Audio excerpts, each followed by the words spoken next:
Hi guys, this video is a continuation of the other videos that I had up on your human potential, which is the last one, and also how to be the best. This video is about what playstyle to adopt in any game to take advantage of the other videos that I explained about the mental game and the training and how to become, instinctive, have no fear, all that. So what all games have in common that are competitive, whether it be competitive tennis, anything where you're playing against somebody, the best strategy usually is who put more pressure on the other guy. It's all about pressure. If you put more pressure on the other guy, you force him to act, he has to change his game plan, he becomes reactive. Whoever's putting the pressure on the other guy always has the advantage, because you're the one forcing him to react to whatever you do. So since he doesn't know what you're gonna do, you have definitely over a 50% advantage. And the same is with, I can't think of a game that I play that's not the case. Every game that I've been top ranked in, the reason I have been in that position is because I'm able to put the pressure on somebody and keep it on them. And what that does is it has a lot of positives in addition to just forcing them to react.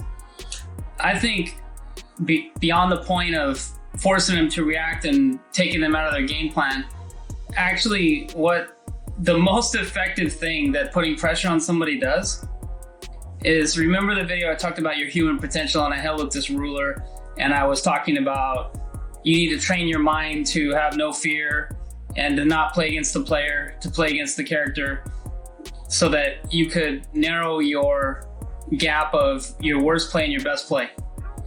Well, as players, what we want to do while we're playing against somebody is that we want to take their mental game, we want to take their human potential and put it at the lowest point on their bar, right? That would be ideal. For us to play at our highest point on our bar and for them to play at their lowest point on their bar.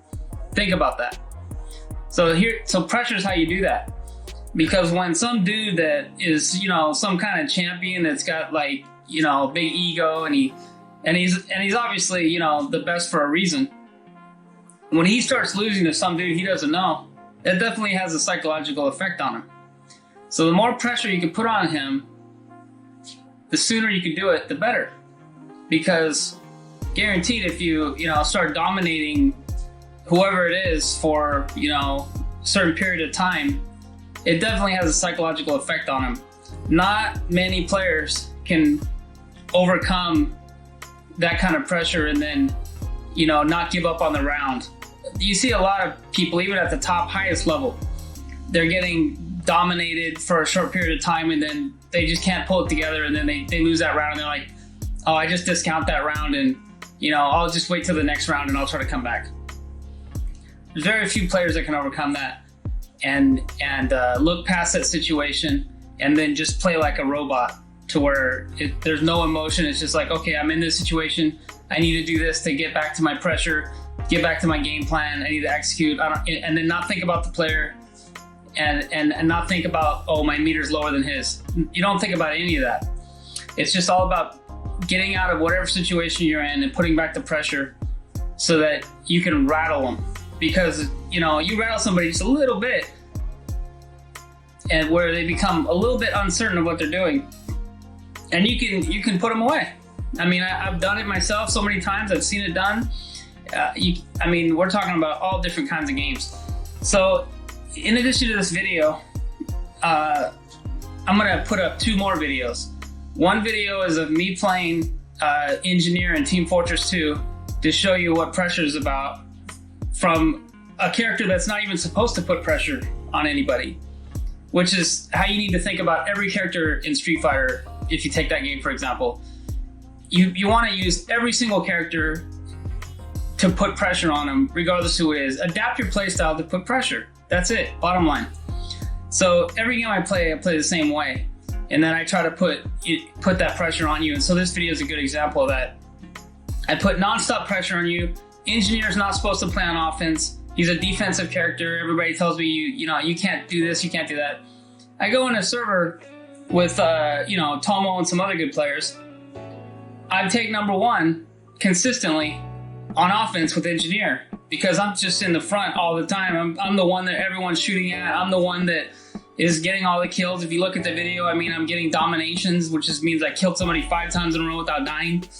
I mean, and then I take number one at the end of the board without even capping the last point because I'm just all about the pressure. I'm in your face all the time, annoying you nonstop.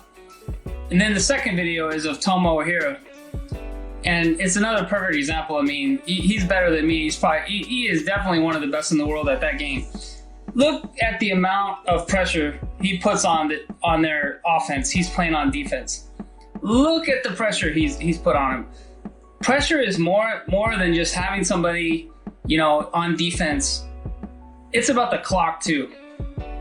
If there's a game where there's a clock ticking or, like Team Fortress 2 where you have to get to a certain point, the more pressure you can put on someone to delay them from advancing their point, that's a superior strategy. Look at Tomo's strategy and his precision when he's playing, and just it's almost like he's playing passive aggressive. He's kind of sitting back, but he's putting so much pressure on them that they can't even get out of their base.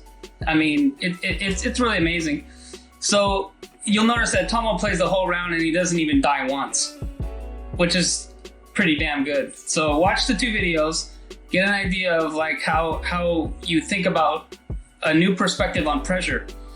Also, to get the knowledge of how to put pressure on somebody is something that a lot of kids can't do because a lot of kids can't listen.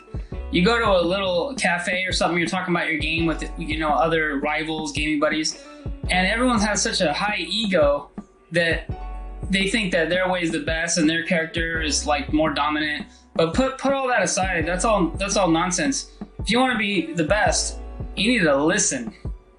You need to look at different perspectives from different angles from both sides, more than just your side and my side. You need to look at it from 6 perspectives or 5 perspectives and put yourself in the shoes of the other person speaking, and why is he saying that, and what are his motivations for saying what he's saying.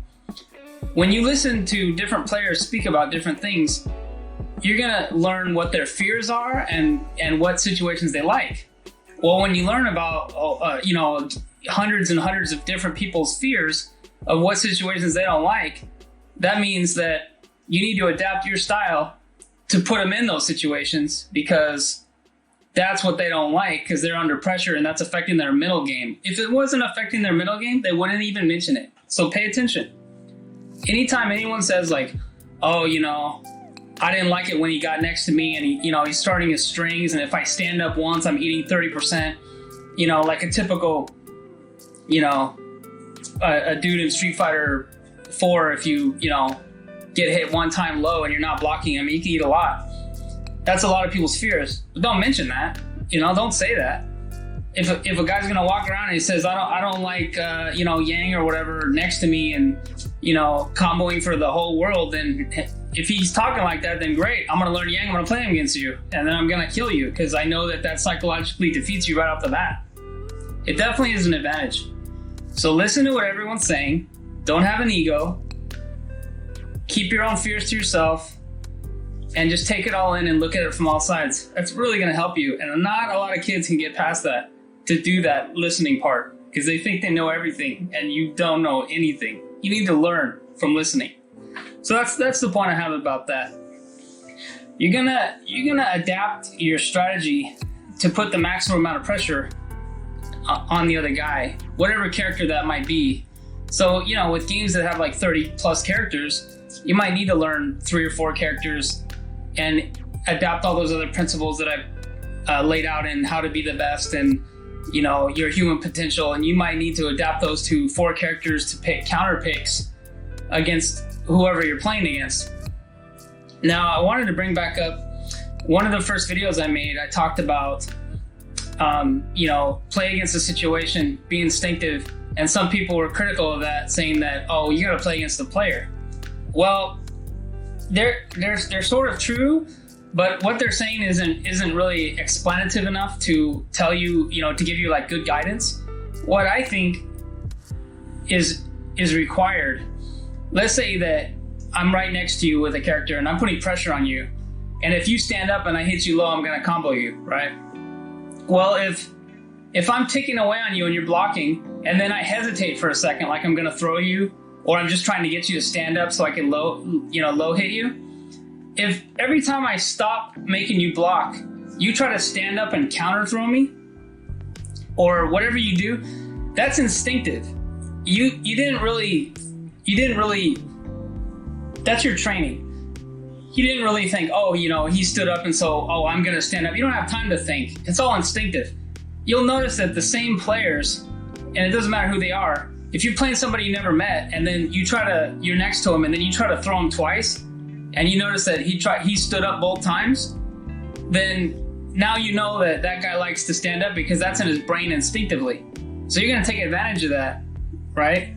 So when you're next to him, the second or third or fourth time, his brain's programmed to instinctively stand up.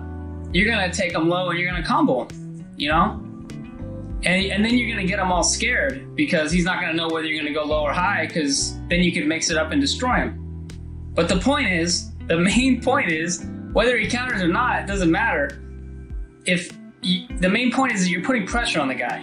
You're not just sitting back trying to be a surgeon, okay? That's not what gaming is about. It's about pressure. When I was at the top of my game in Age of Empires, 15 years ago or whatever, the reason that I was able to become the best in the world is because I put pressure on you minutes into the game. I had a scout, with, say, upgraded armor, running all over the place with the sole goal of just micromanaging him to death to disrupt your gold, input, your gold collecting. You got to spend a lot of time, and it's as soon as you see that scout come onto your screen, you're like, oh my god, like you could lose right there. Immediate psychological effect. Immediate. Not a lot of people can just say, oh, there's a scout, and then boom, boom, boom, deal with them, and then continue like nothing's ever happened. See, I'm back at my base, and I'm thinking, that scout is great, and I've got it hotkeyed so I can go to him right away and then go back to my base. I'm doing that, and I'm not worried about a thing because there's nobody in my base. I'm putting pressure on him. My base is free. I'm expanding all over the place. He's dealing with one stupid scout, right? StarCraft, same thing. Couple mutalisks early, scare him, change his game plan, throw him out of his middle game, and then just steamroll him, right? I mean, a lot of games, just a little bit of pressure changes the whole game. And so you need to think about that in your strategy. So go ahead and watch the video with me and Tomo with one, some of our favorite game, Team Fortress 2, and you just get a feel for like why that pressure is so valuable and why it works so well. Pressure wins. So take advantage of that thought, and then develop your game plan around that, and then use your maximum human potential. Don't play the player, do everything else in the other videos, and put it all together. And once you put all that together, I believe that you're going to be totally at a new level, and maybe a lot more satisfied with your gaming. Also, when you develop all these things, when you lose to somebody, you're not disgusted with yourself. Because, hey, if you're putting pressure on somebody and that dude counters you, I mean, you did your job. That's all you can do. The game has a certain amount of back and forth in it. You can't just own every second of the game. Nobody can do that. So as long as you did what you wanted to do and you still lost, then, hey, that's great. You should be happy about that. However, if you lose because the other guy beat you mentally, that's something to be pissed about. You need to work on that. So just work on these factors. I hope I really helped. And until the next time, thank you.